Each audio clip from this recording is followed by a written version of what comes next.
لله الذي هدانا إلى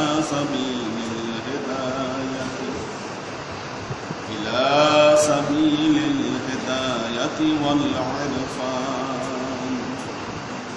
وجعلنا في أهل الإسلام والإيقان فنشهد أن لا إله إلا الله وحده لا شريك له ونشهد أن سيدنا وسندنا ونبينا وشفيعنا وحبيبنا وقرة أعيننا محمدا صلى الله عليه وسلم وصلى الله تعالى عليه وعلى آله وأزواجه وذريته وأهل بيته وأحبابه وأصحابه الأجمعين إلى يوم القيامة. উপস্থিত আল্লাহর আশীর্বাদ রোজা রাখছে অনেকেই, রোজার পরে খাওয়া দাওয়া হয় না অনেকে। হ্যাঁ, বিশাল বড় বন্ধ ছিল। আচ্ছা,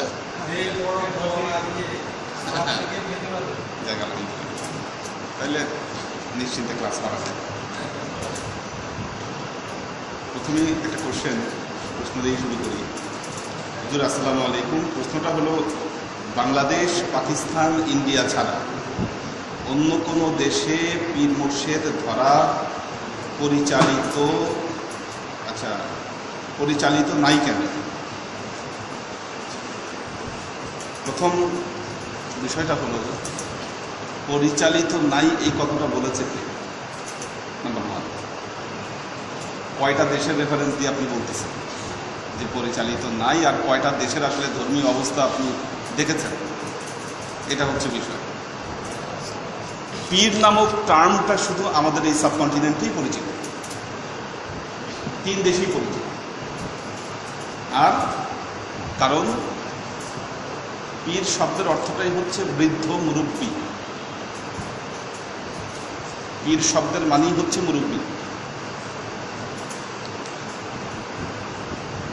এটি ফার্সি শব্দ। যেহেতু আমরা আমাদের ধর্মীয় টার্মে ফার্সি শব্দগুলো ব্যবহার করতে অভ্যস্ত, সেই জন্য আমরা এই শব্দগুলোকে বেশি ব্যবহার করে থাকি। আমরা আমাদের পরিচালিত ভাষায় পীর শব্দ ব্যবহার করি। ইরানে এটাকে বলা হয় মারজায়ে তাকলিদ। মারজায়ে তাকলিদ বলা হয় ইরানে। অর্থাৎ প্রত্যেক প্রভিন্সের জন্য নির্দিষ্ট একজন মারজায়ে তাকলিদ আছে, যার শরণাপন্ন হয়ে তারা তাদের ধর্মকর্মকে পরিচালনা করে, ওনার গাইডেন্সে পরিচালনা করে। ওই জাকাত ফেতরা যা কিছু আছে ওনার কাছে দিয়ে আদায় করবে, ওনার হাতে বায়াত করতে হবে সবাই। প্রতি এলাকার মারজায়ে তাকলিদ, উনি ইমামের নায়েব হিসাবে সবাইকে এই জিনিসটি পরিচালনা করে। সর্বোচ্চ ইমামের নায়েব হয়ে ওনারা এটাকে পরিচালনা করে। এবং একজন মারজায়ে তাকলিদের মর্যাদা ইরানে একজন মিনিস্টারের চেয়ে অনেক ঊর্ধ্বে।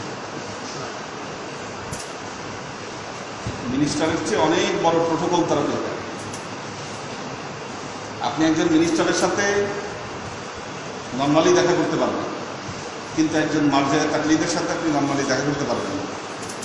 ইরানের রাষ্ট্র ব্যবস্থা অনেক সম্মান রাখা। আর সর্বোচ্চ ইমামের তো আরও বলার অপেক্ষা রাখে। উনি হচ্ছেন 3 বাহিনীর প্রধান, সর্বোচ্চ ইমাম। এবং প্রেসিডেন্টকে যে কোনো সময় উনি ইমপিচ করতে পারেন, এই পাওয়ার ওনার থাকে। হ্যাঁ, প্রেসিডেন্টকে উনি যে কোনো সময় ইমপিচ করতে পারেন। এটা হচ্ছে ইমাম। ইমাম কি জিনিস, আলেম কি জিনিস, এটা ইরান দেখিয়েছে। তো পীর নামে হোক, ইমাম নামে হোক, শায়েখ নামে হোক, যে কোনো নামই হোক না কেন, আদি মুর্শিদ নামে হোক, এই বায়াতের যে সিলসিলা, এই সিলসিলা অনুযায়ী পৃথিবীর সব রাষ্ট্রেই এটি পরিচালিত আছে, এমনকি সৌদি আরবের মতো জায়গাতেও এই জিনিস পরিচালিত আছে। কেন? কারণ হচ্ছে সৌদি আরবে বর্তমানে যারা ক্ষমতায় আছে, রাষ্ট্র ক্ষমতায় যারা আছে, তারা এই ফিলোসফি বিরোধী। তারা এই ফিলোসফি বিরোধী। কেন বিরোধী কি সেই ইতিহাসে পরে যাচ্ছে। আমাদের কাছে গোপনে যতদিন সৌদি আরবে ছিলাম, মক্কা এবং মদিনায় গোপনে বহু দাওয়াত এসেছে এই সুফিদের মাহফিলে উপস্থিত হওয়ার জন্য।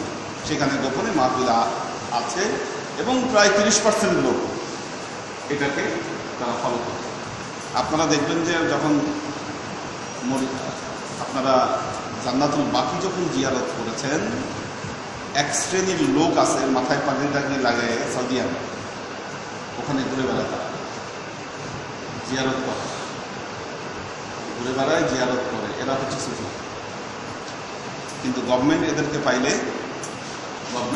পাইলে এদের বিরুদ্ধে ব্যবস্থা নেই। আমাদের কাছে দাওয়াত এসেছে, আমরা যাইনি রিস্কের কারণে, কারণ যে কোনো সমস্যা হতে পারে, কিন্তু তাদের পক্ষ থেকে দাওয়াত আসে, ওখানে যাওয়া। কিন্তু আপনারা আমাদের না পেলে বুঝতে হচ্ছে, কারণ ওয়াহাবিজম আজকে পৃথিবীর মানুষ যদি জানছে যে ধর্ম, what is religion, what is Islam, এই কোশ্চেন করলে আমরা প্রথমেই উদাহরণ দেই সৌদি আরবিয়া, মক্কা মদিনা, যেখানে ইসলামিক মুসলমানদের প্রাণ কেন্দ্র যেখানে, সেই জায়গার দৃষ্টান্ত আমরা দিই। কিন্তু এর হিস্ট্রি আমরা কতজন জানি? হিস্ট্রি কিন্তু আমাদের নাগালের বাইরে না, সব কিন্তু আমাদের নাগালের ভিতরে। যখন ওসমানিয়া শাসন আমল ছিল, ওসমানিয়া শাসন আমল সৌদি আরবিয়ায় চলতেছিল, ব্রিটিশ, ইংলিশ তারা এই জিনিসটি বুঝতে পারল যে ওসমানিয়া শাসন আমল দ্বারা বা ওসমানিয়া শাসকদের দ্বারা মুসলমানদের স্বার্থ উদ্ধার করা সম্ভব না। আপনারা ইহুদি রাষ্ট্র এখন যে ইসরায়েল, এই ইসরায়েল জন্মের ইতিহাস জানেন কিনা? কীভাবে ইসরায়েল, ওইভাবে তারা কীভাবে বসতি স্থাপন করল, মুসলমানদের সাথে যুদ্ধ হলো তাদের সাথে, এবং এক যুদ্ধে মুসলমানদের এমন পরিণতি করলো যে মুসলমানদেরকে তাদের কাছে সারেন্ডার করতে হবে। যুদ্ধে এত ভয়াবহ একটা অবস্থা করবে তারা, চিন্তাও করতে পারেনি। বিমান হামলা টামলা করে শেষ পর্যন্ত এই জারজ রাষ্ট্রের জন্ম হল ইসরায়েল। এটার ইতিহাস বেশি দিন না, খুব অল্প দিন। আর তখন তারা চিন্তা করল যে কোনোভাবে হোক এই ওসমানিয়া শাসকদেরকে এখান থেকে হটাইতে হবে। কারণ ওসমানিয়া শাসন আমলে আমরা যে ইসলামটা ফলো করি, এই ইসলাম কিছুটা ওখানে ছিল, মোটামুটিভাবে এটাই ওখানে কিছু ছিল। তখন একজন ব্রিটিশ চর, নামটা ভুলে গেল, নামটা বলেছিলাম, আমাদের ক্লাসেই বলেছিলাম, খুব পরিচিত মানুষ, একজন ব্রিটিশ চর, খুব পরিচিত নাম, হ্যাঁ, লরেন্স, তার নাম হচ্ছে লরেন্স। এই লরেন্সকে দায়িত্ব দেওয়া হলো যে তুমি আরবে কিভাবে এই ওসমানিয়া শাসন ব্যবস্থা হটায় তুমি নতুন শাসন ব্যবস্থা সেখানে তুমি প্রতিষ্ঠিত করবা, এই জিনিসটা তুমি ওখানে বিচার করো। লরেন্স চলে আসলো, সমস্ত গোত্রগুলোতেও সে ঘুরে এই পরিস্থিতি তৈরি করলো। যুদ্ধের মাধ্যমে ওসমানিয়া সাম্রাজ্যকে তারা হটাই দিল এবং তার পরিবর্তে বর্তমান যে শাসক আছে আব্দুল ওয়াহাব নজদির যে শাসন ব্যবস্থা এটাকে এবং একটা জিনিস মনে রাখবেন, এই ফিলোসফি ওয়াহাবিজম এটাকে বলা হয়, এই ফিলোসফি কিন্তু পৃথিবীতে ধর্ম নষ্ট করে দেওয়ার ব্যাপারে সবচাইতে এক্সপার্ট যারা তারা হচ্ছে ইহুদি। ইসাই ধর্ম এরা নষ্ট করেছে, ইসাই ধর্ম এরা নষ্ট করেছে। ইসলাম ধর্ম নষ্ট করার জন্য এদের যার পর নাই তারা চেষ্টা করে যাচ্ছে। তার কারণ হলো ইহুদিদের নবী হচ্ছে মুসা আলাইহিস সালাম, ইহুদিদের নবী মুসা আলাইহিস সালাম। পৃথিবীতে আজকে মুসা আলাইহিস সালামের কবরের কোনো চিহ্ন নেই। মুসা আলাইহিস সালামের কবরের কোনো চিহ্ন নাই, তাদের নবীর কবরের কোনো চিহ্ন নাই, তারা রাখতে পারে, এটা গায়েব হয়ে গেছে। এখন আমাদের নবীর কবরের চিহ্ন আছে। কিভাবে এর মহব্বত থেকে সরাইতে হবে লোকজনকে, এর জন্য তারা যা কিছু করা দরকার তাই করতেছে। ওদের আসমানি কিতাব নাই, শেষ। আমাদের আসমানি কিতাব আছে, এগুলো কিন্তু তাদের গবেষণা। আর এগুলো যদি এক্সিস্ট থাকে, এগুলো যদি এক্সিস্ট থাকে, ইহুদিরা জানে কোনোদিন ইসলাম ধর্মকে নষ্ট করতে। এই জন্য যার পর্যায়ে তারা চেষ্টা করে যাচ্ছে, নিজস্ব কিছু দৃষ্টিভঙ্গি, নিজস্ব কিছু ফিলোসফি, এই ফিলোসফিকে তারা ধর্মের আধারে বানিয়ে দিচ্ছে। ওই মতগুলোর পক্ষে যা আছে সেগুলোকে তারা কোরআন হাদিস থেকে দলিল হিসাবে স্বীকৃতি দেয়, আর ওই মতগুলোর বিপক্ষে যা আছে সেগুলোকে তারা দলিল হিসাবে স্বীকৃতি দেয়।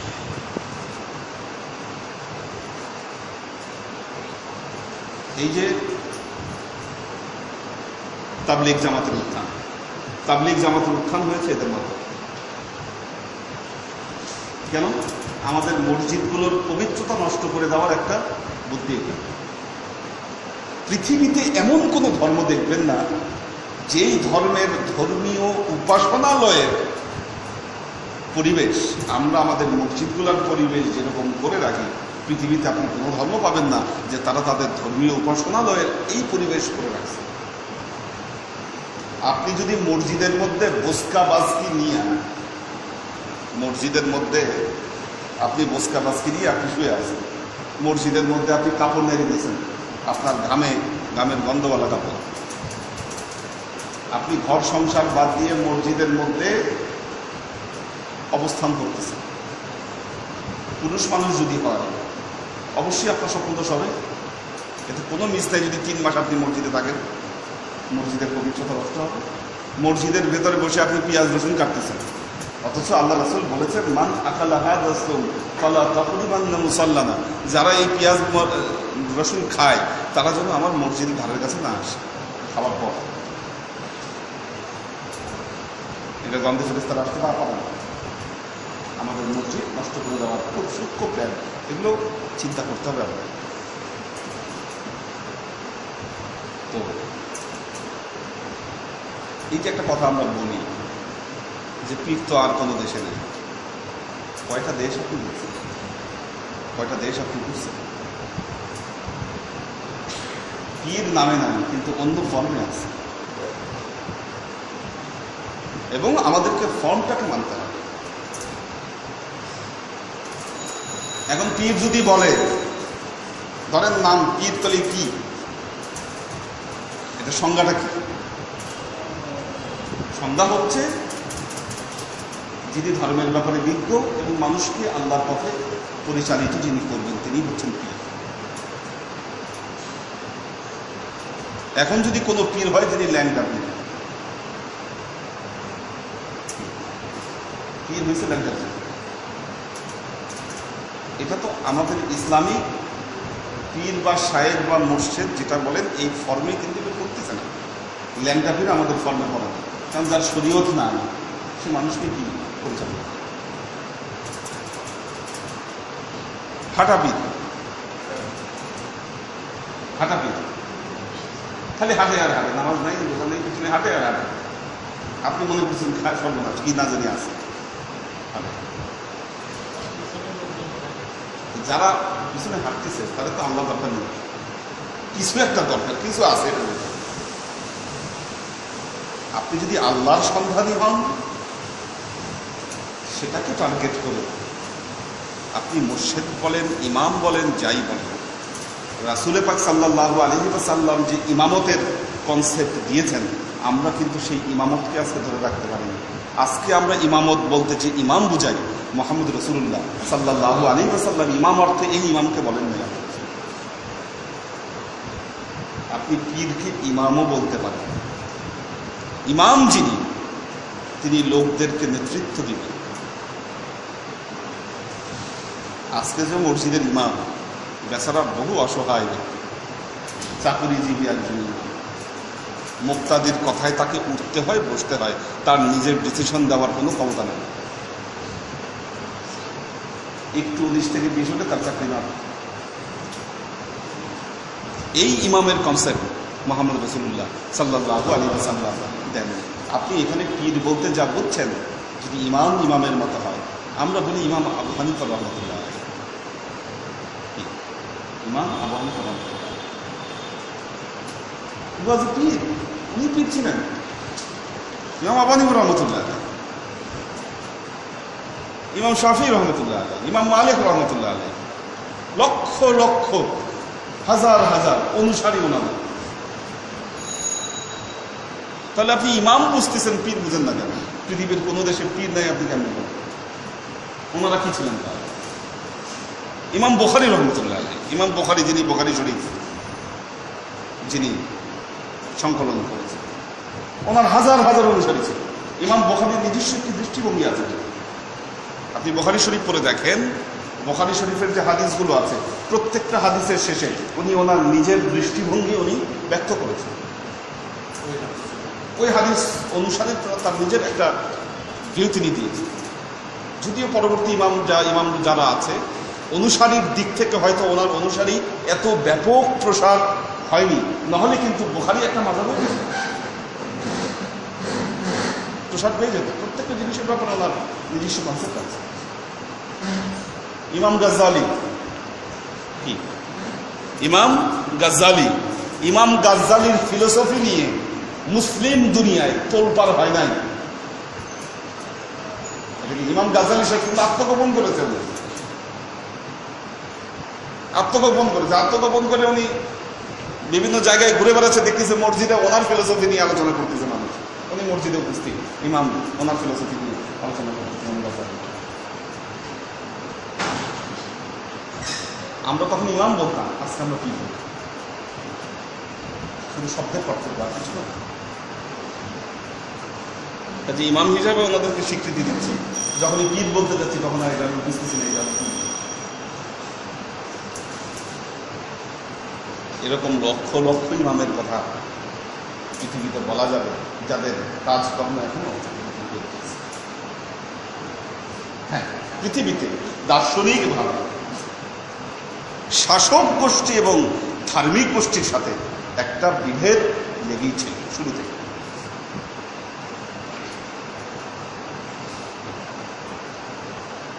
এটা একটা ফাইট লেগেই ছিল। শাসকরা চেয়েছে ধার্মিকদেরকে ডমিনেট করতে, আল্লাহওয়ালা লোকদেরকে ডমিনেট করতে, ওলিয়াদেরকে ডমিনেট করতে। এই যাদের নাম বললাম প্রত্যেকেই শাসকদের হ্যারাসমেন্টের শিকার হয়েছে। প্রত্যেকে, এমন কেউ নাই যে এই হ্যারাসমেন্টের শিকার হয়নি। অধিকাংশ লোককে 90% ওলিয়া পৃথিবীতে যারা ছিলেন, তারা শাসকদের জেলে গেছে। 90% গ্রেফতার হয়েছে, নিহত হয়েছে। বহু ঘটনা আছে, পৃথিবীর ইতিহাস বলে থাকে। আল্লাহ তাদেরকে হেফাজত করেছে। এবং এই দ্বন্দ্ব প্রকটভাবে শুরু হয়ে যায় ইমাম হুসাইন এবং ইয়াজিদের সময়। হযরত আবু বকর রাদিয়াল্লাহু তাআলা আনহু যখন নেতৃত্ব দিয়েছেন, তিনি একদিকে যেমনি ভাবে তিনি ধার্মিক, অন্যদিকে তিনি চৌকস শাসক। এখানে কেউ কোনো কথা বলতে পারে না। খলিফা ওমর, খলিফা ওসমান, হযরত আলী রাদিয়াল্লাহু তাআলা আনহু, এরপরে এসেই কেওয়াজ শুরু হয়ে গেল। খেলা শুরু হবে। তো বুঝতে হবে বিষয়টা।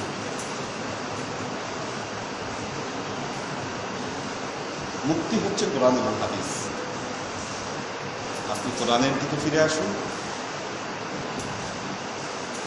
হাদিসের দিকে ফিরে আসুন, আল্লাহ রাসূলের সুন্নাহর দিকে ফিরে আসুন। এখানে আপনি আপনার মুক্তির বার্তা খুঁজে পাবেন। অন্য কোথাও যাওয়ার দরকার নেই।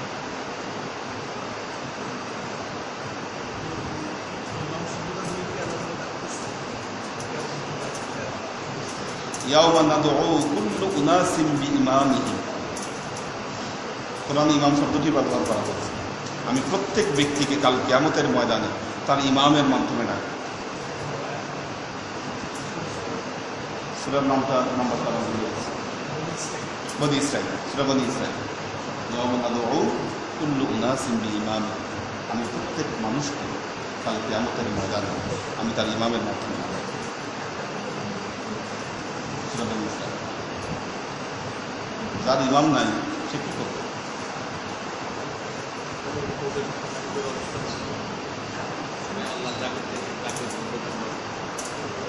তাদের ব্যবস্থা পরে, যাদের ইমাম নাই তাদের ব্যবস্থা পরে। আগে যাদের ইমাম আছে আল্লাহ তাদেরকে পাবে।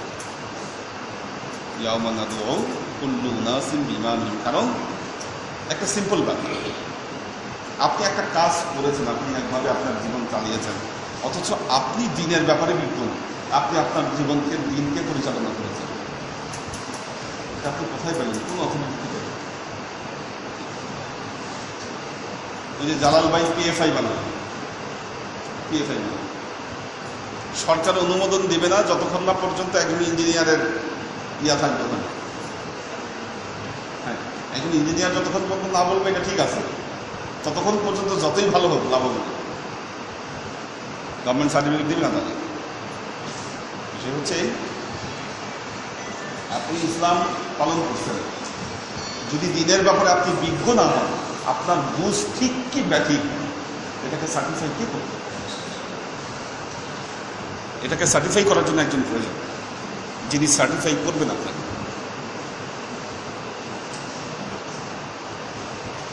তো আল্লাহর আশিক ও সালেক বৃন্দ, রাসূল পাক সাল্লাল্লাহু আলাইহি ওয়াসাল্লাম একই কথা বলে গিয়েছেন। বিদায় হজে বলেছেন, বিদায় হজের পরেও বলেছেন বহুবার।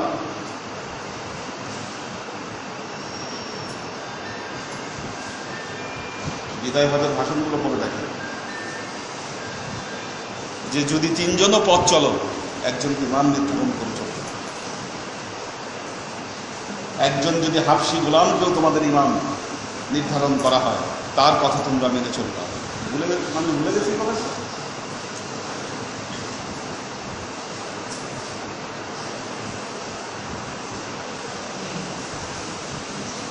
এখন যারা এই মতবাদকে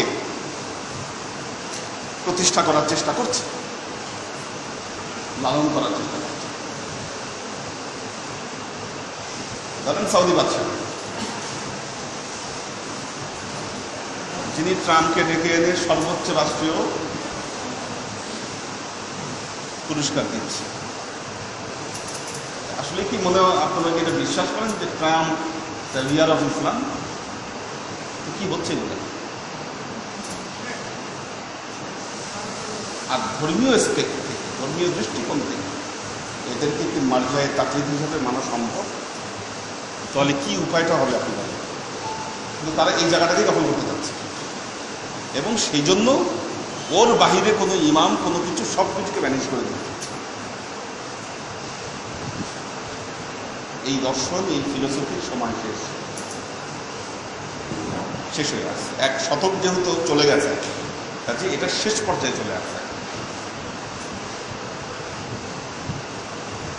মুসলমানরা হচ্ছে সরল মনা মুসলমান, তারা না ইহুদিদের চক্রান্ত বুঝে।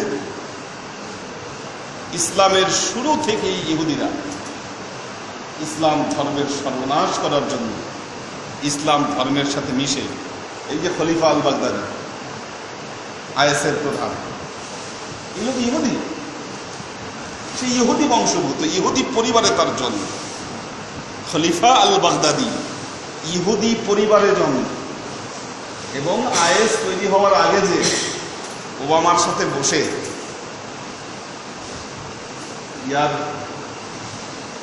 আমেরিকার যে তখন সামরিক মন্ত্রী ছিল তাদের সাথে বসে যে মিটিং করছে, এই মিটিংয়ের ছবি পর্যন্ত প্রকাশ হচ্ছে এই খলিফা আল বাগদাদি।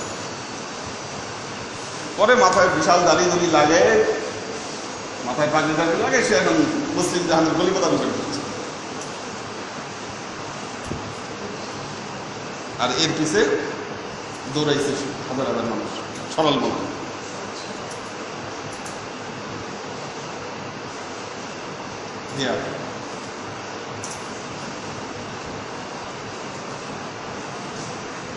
জিহাদ এতই সহজ।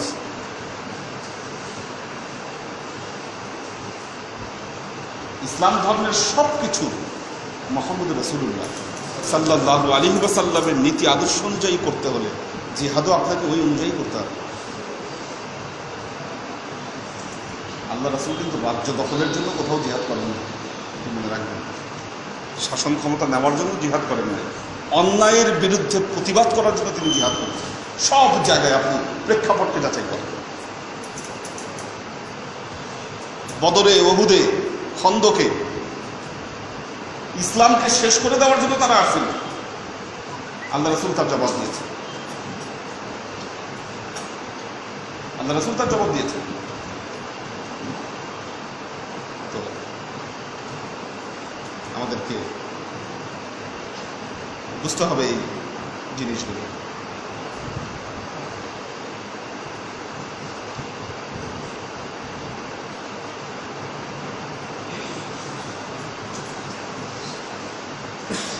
আচ্ছা, মুসা নবী কি তাহলে তার পরিচিত দিনকে ইসলাম হিসেবে প্রচার করেননি?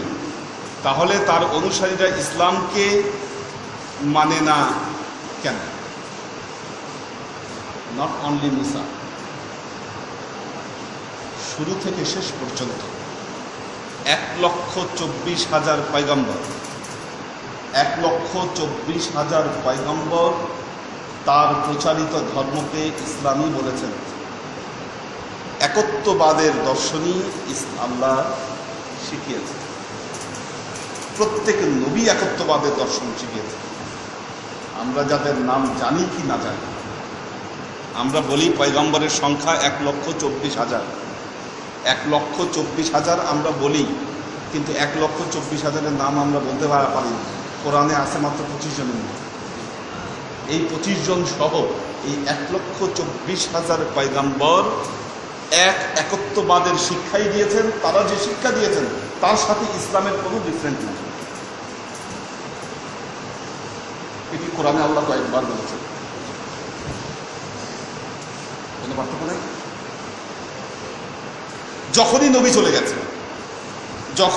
চলে গেছে তার অনুসারীরা দ্বীনকে বিকৃত করে ফেলেছে। যার সবচাইতে বড় প্রমাণ হলো হযরত ঈসা আলাইহিস সালাম। হযরত ঈসা আলাইহিস সালাম চলে যাওয়ার পর হযরত ঈসা যে সত্য নবী, এই ব্যাপারে কারো কোনো সন্দেহ আছে? সন্দেহ থাকলে তো ইমানই থাকবে না। হযরত ঈসা যে একত্ববাদের ধর্ম প্রচার করেছেন, এই ব্যাপারে কারো সন্দেহ থাকলে তার ইমানই থাকবে না। কিন্তু যখনই হযরত ঈসা আলাইহিস সালাম চলে গেলেন, চলে যাওয়ার 500 বছরের মধ্যেই তার ধর্মকে বিকৃত করে চাচা বানিয়েছে। মুসাকে আল্লাহর পুত্র বানায় ফেলল। মুসাকে স্বয়ং বডি বলতে শুরু করলেন ঈসাকে, মাত্র 500 বছরের মধ্যে। 500 বছরের মধ্যে যদি ঈসাই ধর্মের এই পরিণতি হয়, তার আগের যে ধর্মগুলো সেগুলোর কি অবস্থা? কিন্তু যারা যখন যে ধর্ম পালন করে আসছে, বাপদাদার ধর্ম, বছরের পর বছর, মুহাম্মদ রাসূলুল্লাহ সাল্লাল্লাহু আলাইহি ওয়াসাল্লাম যখন সত্য ধর্ম নিয়ে কুরাইশদের কাছে আসলো, কুরাইশরা কি মানতে পারলো? কুরাইশরা মনে করলো যে না, উনি অধর্মী, আমরা যেটা করতেছি এটাই ধর্ম, কারণ এটা আমরা বছরের পর বছর দেখে আসছি।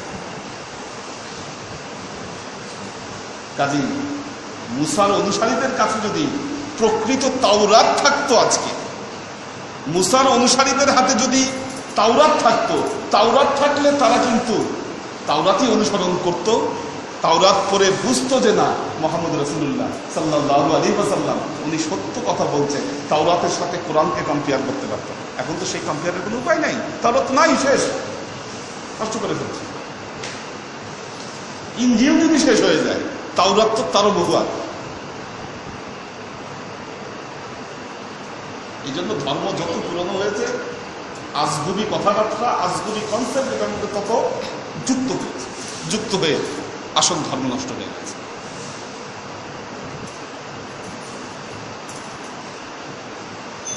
আল্লাহ এই কোরআনকে হেফাজতের দায়িত্ব নিয়েছেন। কোরআন থাকবে, এই কোরআনের উপরে মুসলমানরা যতদিন প্রতিষ্ঠিত থাকবে তাদের পথ ভ্রষ্ট হওয়ার কোনো সম্ভাবনা থাকবে না। কিন্তু এখন দেখেন, কোরআনকে তো নষ্ট করা সম্ভব না। কোরআনের পরিবর্তে বিভিন্ন জিনিস বানায় মানুষকে ওগুলার দিকে প্ররোচিত করার চেষ্টা করা হচ্ছে।